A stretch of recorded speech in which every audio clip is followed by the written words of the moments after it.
النهاردة هنعمل المحشي الجميل اللي انتوا شايفينه معانا في الصورة ده. شايفين مفلفل ازاي وجميل؟ ياريت تجربوه وتقولولي رأيكم. اول حاجة هنحط الزيت، زيت ذرة، زيت عباد المتوفر، يفضل عباد. اول ما يسخن هننزل عليه ببصلتين كبار مفرومين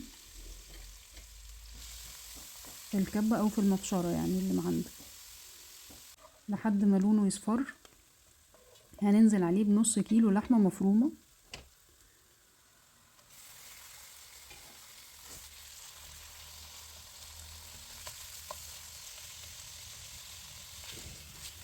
ونقلبها لحد ما تتشوح معانا.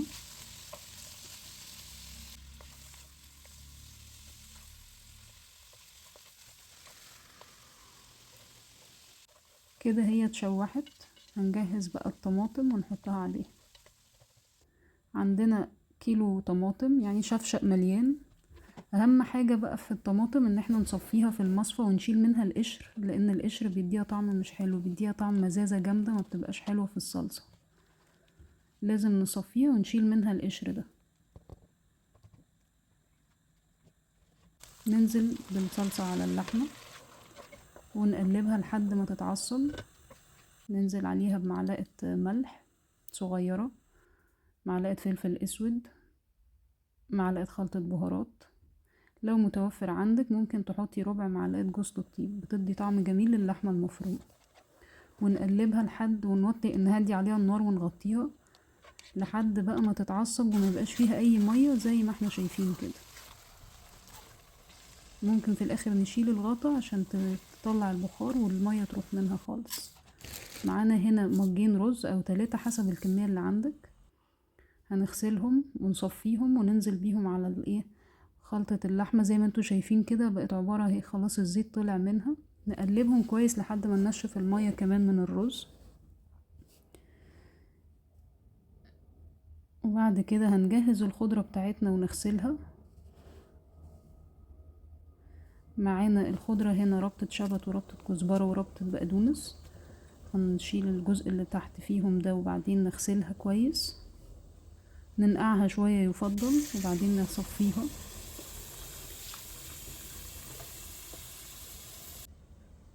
بعد ما اتصفت هنقطعها بالسكينة، او لو عندك كبة افرميها، المهم تبقى متقطعة صغير وناعم كده.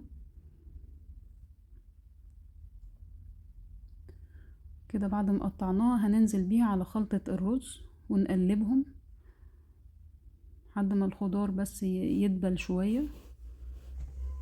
بس فصين توم بقى بيدوا طعم جميل قوي للمحشي. هنفرمهم كده او نبشرهم فريش على الخلطة بتاعتنا. ولو بتحبي الشطة ممكن تحطي ربع معلقة فلفل حامي او شطة حمراء. هنجهز هنا معانا نص كيلو فلفل رومي، ونص بتنجان ابيض واسود، وربع كوسة. هنقور البتنجان زي ما انتم شايفين، والكوسة هنشيل الحتة دي والحتة اللي تحت دي علشان بتبقى مرة لو سبناها. بعد ما نقور كله ونجهز الكمية هنبتدي نحشي. ولما نبتدي نحشي ما نملهاش لحد الاخر، نسيب حتة كده عشان الرز لما يستوي هيطلع معانا كده، فما توقعش رز كتير في الحلة بعد ما يستوي.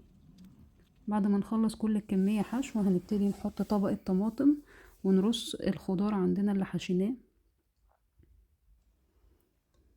تميلي الحلة كده وانتي بتحطي الخضار لحد ما نخلص كل الكمية، ونبتدي نحط الشوربة. عندك شوربة فراخ، شوربة لحمة، ما عندكيش ممكن تحطي مكعب ماجي. تظبطي الشوربة والملح بتاعته ونحطها. هنحط بس مش هنملى الحلة شوربة، هنحط لحد نص الكوسة والفلفل والبتنجان كده، نحط لحد نصهم كده في الطول، علشان هما بعد ما بيستووا ويتحطوا على النار بيبتدوا يطلعوا مية مع الشوربة، فالكمية بتزيد، فتبقى يدوبك كده مظبوطة. زي ما انتم شايفين كده هو كده قرب يستوي. بنسيبه نص ساعة على النار، او لو احتاج اكتر حسب نوع الرز. يعني احنا بنحط رز مصري عادي بس. وبالهنا والشفا. كده استوى وغرفناه. ياريت تجربوه وتقولولي رأيكم فيه. بألف هنا وشفا.